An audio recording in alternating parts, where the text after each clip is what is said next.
Yeah. I mean, corruption is very difficult.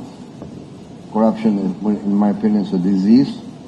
Once it reaches stadium 4, like cancer, it's very difficult. But corruption, in my reading of history, corruption will destroy countries, nations, and regimes.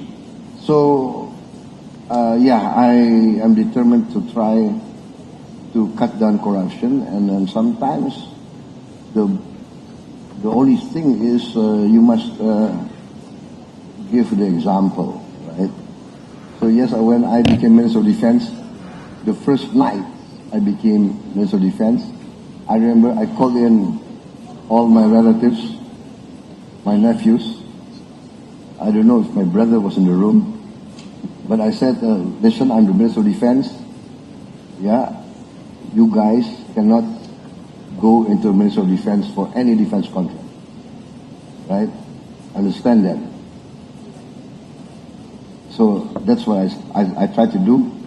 But of course, after 2-3 months, you know, business people are very creative, right? Especially Indonesian business people. So they will find ways and means, and then one day I found one of my nephew coming to me, right, with a project, I said, oh, come on, you've never been in defense, you don't understand defense, okay? So no, you look for other business.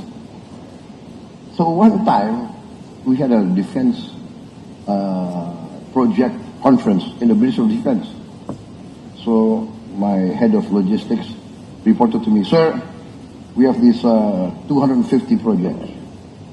And let me report to you, project number 1, I don't know, whatever.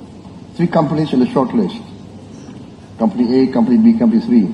Oh, by the way, sir, I would like to report in Company C, there's one of your nephews. Write him off. Go down the list. Oh, by the way, sir, in this project, Company A is one of your other nephews. Write him off. I wrote off all my family. And so in the end he made a comment, maybe I shouldn't have reported the names. And then they might have passed. So I had difficulty meeting my nephews for 3 or 4 months after that. But yeah, you have to give example. It's not easy, but you have to do it. And then now, the problem with Indonesia, I think, is this. If we can get this done well, I think very fast we will be the surprise of the world. For instance, I came into 2 islands of Indonesia, Bangka and Belitung, and we got a report there were 1,000 illegal tin mines. 1,000 on these 2 islands. And we were losing maybe 80% of our total tin production to these illegal miners and to smuggling. And I said this has to stop.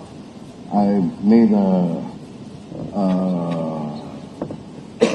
military training program with naval ships, airplanes, helicopters, drones, and we just blocked these 2 islands.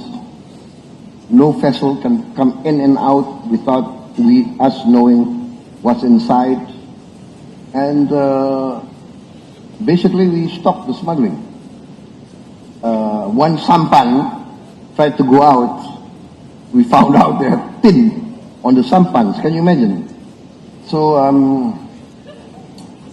and then we confiscated several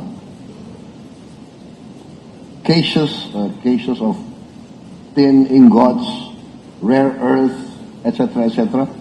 We calculated that we saved our country about a couple of $1 billion.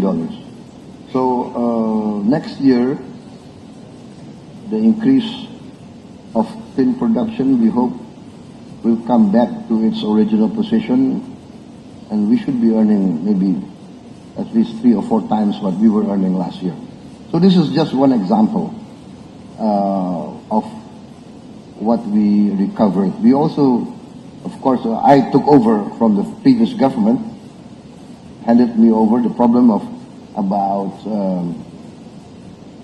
I was reported come to us, sir, out of the millions of hectares of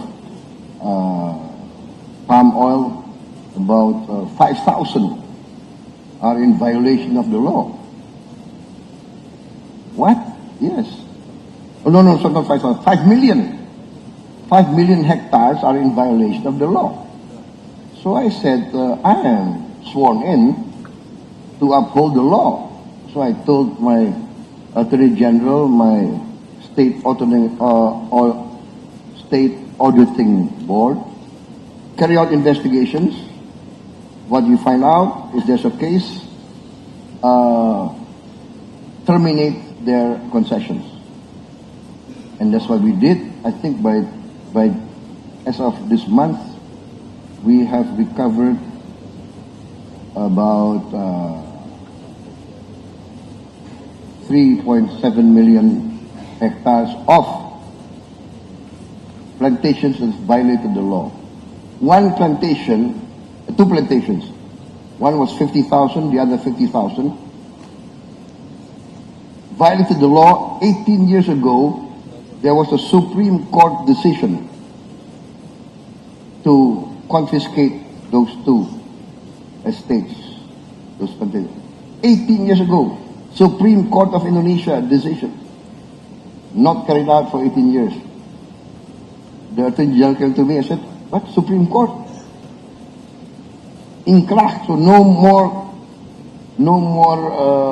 ways to appeal. So I said, carry out, execute. Sir, this and that, what? You guys afraid? I ordered my armed forces, you accompany this Attorney General's office, accompany the state auditors, protect them, go in there and confiscate.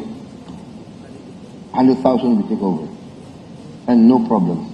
So I think this is the case is the government now must enforce the law, and I'm determined to enforce the law, and I'm determined that the Indonesian government must be respected by everybody.